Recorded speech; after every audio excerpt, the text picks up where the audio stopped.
Algo cayó del cielo y borró una ciudad entera en un instante, pero lo peor no fue la destrucción, sino lo que despertó entre las ruinas. Ahora, un equipo de élite ha entrado en la zona cero y lo que encontraron desafía toda lógica. Si disfrutas de este relato, suscríbete y deja tu like. Lo que viene a continuación te pondrá los pelos de punta. El helicóptero descendió lentamente entre la bruma de cenizas que cubría lo que una vez fue Caracas. A través de la pantalla del casco, podía ver la temperatura ambiente, 58 grados Celsius. El aire olía a carne quemada y metal fundido, una mezcla densa y tóxica que se filtraba a través de los filtros de nuestra máscara de oxígeno. El horizonte era un cúmulo de ruinas, torres de hormigón derruidas, esqueletos de rascacielos calcinados y vehículos retorcidos, todos reducidos a meros vestigios de lo que una vez fue la capital. El suelo aún humeaba en algunas partes, cicatrices ardientes que recordaban la devastación absoluta causada por el impacto del asteroide. Pero lo peor no era la destrucción, sino el silencio. Un vacío absoluto, sin aves, sin insectos, sin el más mínimo ruido natural. Solo el eco de nuestras botas al tocar la tierra. El equipo descendió en formación. 8 soldados de élite, armados con lo último en tecnología militar. El capitán Nathan Rourke iba al frente, con su rifle de asalto preparado y su visor térmico activado. El sargento Álvarez, nuestro experto en sensores y rastreo, revisaba su radar de movimiento mientras avanzábamos lentamente por lo que parecía haber sido una avenida principal. Cada paso levantaba polvo gris y cenizas que parecían no haber sido tocadas desde la catástrofe. Mi radar de movimiento está fallando, capta señales, pero no hay nada ahí, murmuró Álvarez, golpeando el dispositivo en su muñeca como si pudiera arreglarlo. Rourke se detuvo en seco y alzó un puño, indicándonos que hiciéramos lo mismo. Todos activamos nuestros visores infrarrojos y escaneamos el área. Nada. Solo ruinas y sombras alargadas proyectadas en los restos carbonizados de las paredes. Pero algo no cuadraba. Yo también sentía una presencia, una sensación punzante en la nuca, como si alguien o algo nos estuviera observando desde la distancia. Seguimos avanzando en silencio, con los rifles listos. Pasamos junto a un conjunto de vehículos fundidos. En el suelo, los restos de lo que habían sido cuerpos humanos estaban incrustados en el pavimento como si hubieran sido convertidos en ceniza al instante del estallido. Lo peor eran sus expresiones, bocas abiertas en un grito silencioso, ojos hundidos en cuencas que parecían haber registrado el miedo puro antes de caer. No solo perdieron la vida por el estallido, dijo el cabo Johnson, ajustando su mira. Algo los asustó antes de que el impacto los alcanzara. Nadie respondió. Porque todos estábamos pensando lo mismo. Continuamos hasta llegar al cráter. Tenía varios kilómetros de diámetro y su interior aún ardía con un resplandor rojizo que se desvanecía poco a poco. Pero lo más inquietante no era la magnitud del desastre, sino lo que había en su centro, el asteroide. O lo que quedaba de él. La roca negra y porosa, del tamaño de un edificio de 5 pisos, estaba rajada. No de forma natural, sino como si algo desde dentro la hubiera roto para salir. Había surcos profundos a su alrededor, marcas que se extendían como raíces por el suelo humeante, como si algo hubiera emergido y se hubiese esparcido en múltiples direcciones. Aquí Eclipse 1, dijo el capitán a través de la radio. Hemos encontrado el núcleo del impacto. Algo salió del asteroide. Esperando órdenes. La estática fue la única respuesta. Fue en ese momento que la radio de Álvarez captó un sonido. Primero un pitido agudo, casi imperceptible, luego un murmullo bajo y distorsionado. No era estática. Era algo más. Palabras, frases dichas en un idioma que ninguno de nosotros entendía. ¿Escuchan eso?, preguntó el soldado Ramírez, ajustando su comunicador. Todos lo escuchábamos. No era un idioma humano. Era algo más.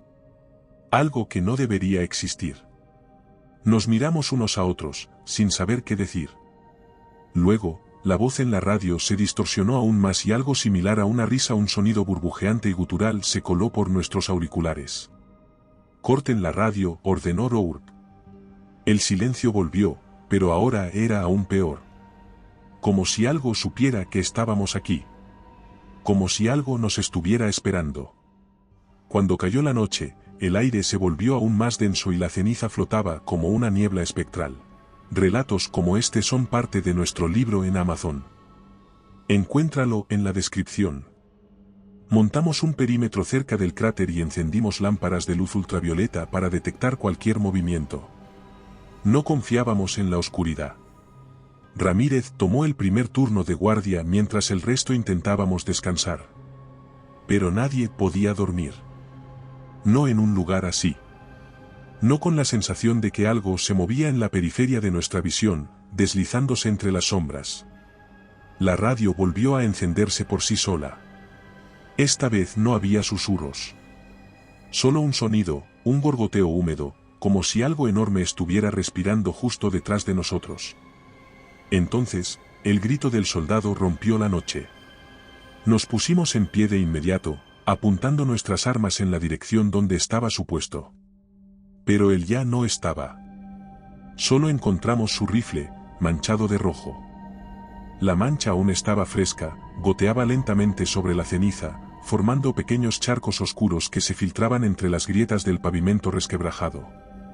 Apuntamos nuestras linternas térmicas en todas direcciones, pero el visor solo captaba la silueta de las ruinas, deformadas por el calor residual del impacto. No había rastros de movimiento, ni en el suelo ni en los alrededores.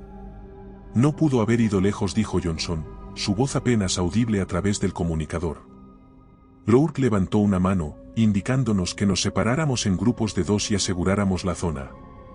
Avanzamos con cautela, moviéndonos entre los restos de edificios que proyectaban sombras imposibles bajo la luz parpadeante de nuestras linternas. La ciudad parecía un cadáver en descomposición, cada estructura era un fragmento de lo que había sido.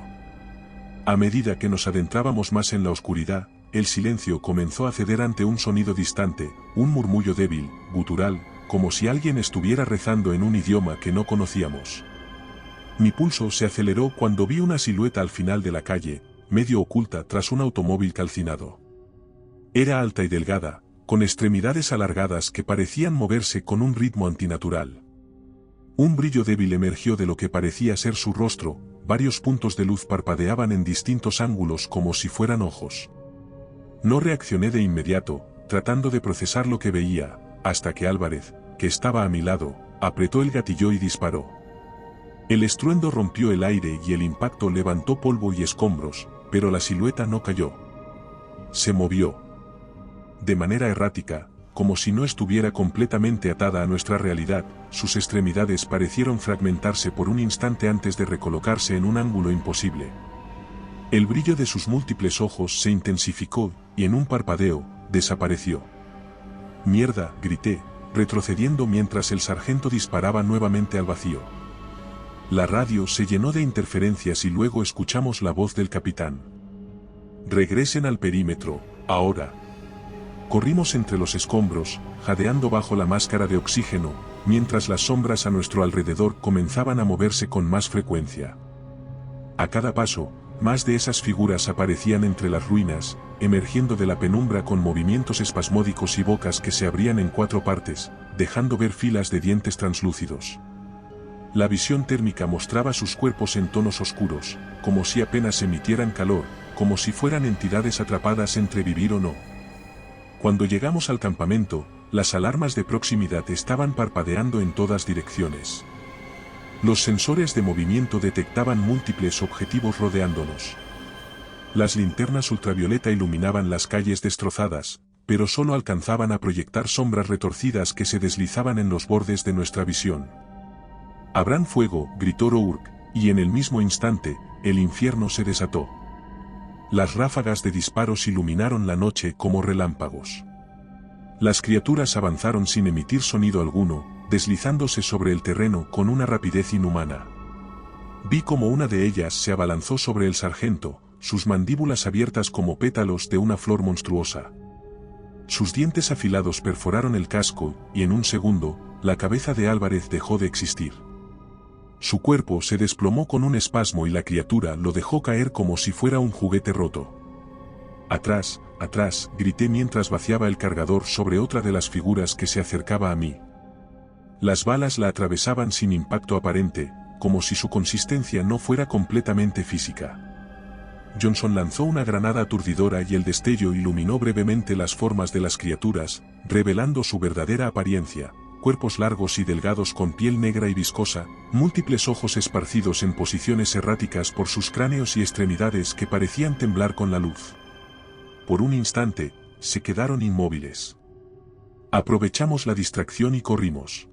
Este vídeo es posible gracias a nuestros miembros. Gracias por hacer esto posible. Nos adentramos en las ruinas, disparando a ciegas mientras el eco de nuestros pasos y respiraciones aceleradas retumbaba entre los restos de la ciudad. Los gritos se mezclaban con los sonidos burbujeantes de las criaturas y la interferencia constante de la radio, donde aún se colaban sonidos distorsionados. Después de lo que pareció una eternidad, encontramos un acceso a una antigua instalación subterránea, posiblemente un búnker o una estación de metro en desuso. Nos lanzamos al interior sin pensarlo, cerrando las puertas metálicas detrás de nosotros. Nos quedamos en total oscuridad, jadeando, tratando de recuperar el aliento mientras fuera, los lamentos de aquellas cosas continuaban. Encendimos las linternas y revisamos la situación. Rourke, Johnson y yo éramos los únicos que quedaban. 3 de 8. ¿Qué demonios eran esas cosas?, dijo el cabo, limpiándose el sudor. Nadie respondió. Desde la radio, un nuevo sonido surgió entre la estática. No eran susurros esta vez. Era una risa. Y sonaba exactamente como Ramírez. El eco de la risa se extendió a través de la radio. No era simplemente su voz, era algo más profundo, más retorcido, como si alguien estuviera manipulando sus cuerdas vocales desde el otro lado de la realidad. Nos quedamos inmóviles, con los fusiles en alto, sintiendo como el sudor se mezclaba con la ceniza que cubría nuestra piel. El búnker era un laberinto de pasillos oscuros y oxidados, un refugio construido para resistir desastres nucleares, pero no para protegernos de lo que estaba allá afuera. La luz de nuestras linternas apenas iluminaba unos metros por delante, y en la penumbra, los escombros proyectaban sombras que parecían moverse cuando no mirábamos directamente. El capitán intentó comunicarse con el mando central. Aquí Eclipse 1. Solicito evacuación inmediata. Hemos perdido contacto con la mitad del equipo. Nos encontramos en una estructura subterránea al sureste de la zona 0. Repito, necesitamos extracción urgente. Solo silencio. Luego, un chasquido en la frecuencia. Después, una voz. No era del mando. Ustedes ya no pertenecen allí. Las palabras no sonaron humanas. No había emoción, solo un tono hueco y distante, como si el sonido viniera de muy lejos o desde algún lugar más allá de lo que podíamos entender.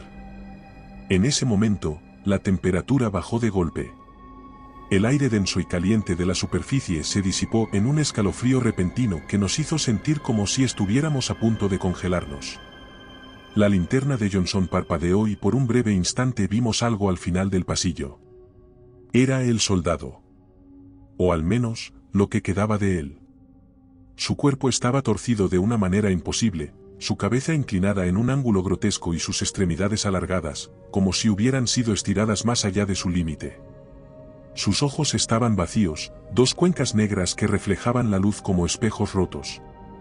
Su boca se movió, pero lo que salió de ella no fue su voz, sino un coro de sonidos superpuestos, palabras en un idioma que no comprendíamos.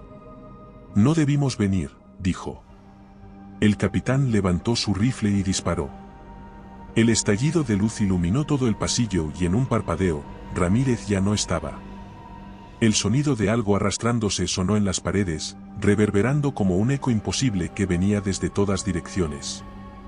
El búnker, que había sido un refugio seguro, ahora parecía un lugar donde la realidad se estaba desmoronando. Nos movimos con rapidez, avanzando entre las habitaciones mientras el metal crujía a nuestro alrededor. El suelo tembló levemente y en la distancia, un rugido profundo se extendió como un trueno subterráneo. Subimos por una escalera de emergencia y emergimos nuevamente a la superficie, esperando encontrar el mismo paisaje de destrucción que habíamos dejado atrás. Pero la ciudad ya no era la misma. Las calles habían cambiado. Los edificios, antes ruinas calcinadas, ahora parecían haber sido reconstruidos con una arquitectura que no tenía sentido, con formas curvas y angulares que desafiaban toda lógica. Si te ha gustado este relato, suscríbete para más historias como esta. Algunos flotaban en el aire, suspendidos, mientras que otros parecían plegarse sobre sí mismos como si fueran de papel. El cielo estaba oscuro, no porque fuera de noche, sino porque algo masivo bloqueaba la luz. Una sombra colosal, amorfa, se cernía sobre la ciudad, su forma apenas visible entre la bruma cenicienta. «Esto no es real», dijo el cabo. No había tiempo para entenderlo. Teníamos que salir. Corrimos por lo que antes había sido una autopista, pero el asfalto estaba blando bajo nuestros pies, como si estuviéramos pisando algo orgánico. La radio seguía emitiendo interferencias y de vez en cuando captábamos fragmentos de voces, algunas de ellas nuestras, repitiendo palabras que nunca habíamos dicho. A lo lejos vimos una figura. Por un instante, creímos que era un superviviente. Luego, la luz de la linterna reveló su rostro. Era Álvarez. Su piel estaba pálida, su uniforme desgarrado y su mandíbula dislocada en una expresión de pavor. Estaba de pie en mitad de la carretera, inmóvil, mirándonos. Cuando dimos un paso hacia atrás, su cabeza se inclinó con un crujido seco. Su voz salió entrecortada, como si la estuvieran forzando a hablar. «No hay salida». Entonces, algo se movió detrás de él. Desde la grieta en el centro del cráter, una estructura comenzó a emerger. No era un edificio. No era una nave. Era algo vivo. Algo inmenso. Su silueta era indistinta, una amalgama de extremidades y formas imposibles que se retorcían en todas direcciones. No tenía ojos, pero podíamos sentir su mirada perforándonos hasta lo más profundo del alma. La radio dejó de emitir ruido. Todo sonido desapareció. Y entonces, la sombra colosal en el cielo se movió. Lo último que escuchamos antes de que todo se apagara fue la voz de Ramírez, riendo, repitiendo una y otra vez la misma frase. «Ya no pertenecen allí». La transmisión del equipo Eclipse se cortó para siempre. Y la zona cero se tragó lo que quedaba de la realidad. Si te ha gustado este relato, aquí tienes otro que te pondrá los pelos de punta. Si buscas historias más intensas, en nuestro canal de relatos largos te esperan narraciones de más de 1 hora. Y si quieres llevar el terror contigo, nuestro libro en Amazon tiene historias exclusivas. Buenas noches, desde Terreno Misterioso.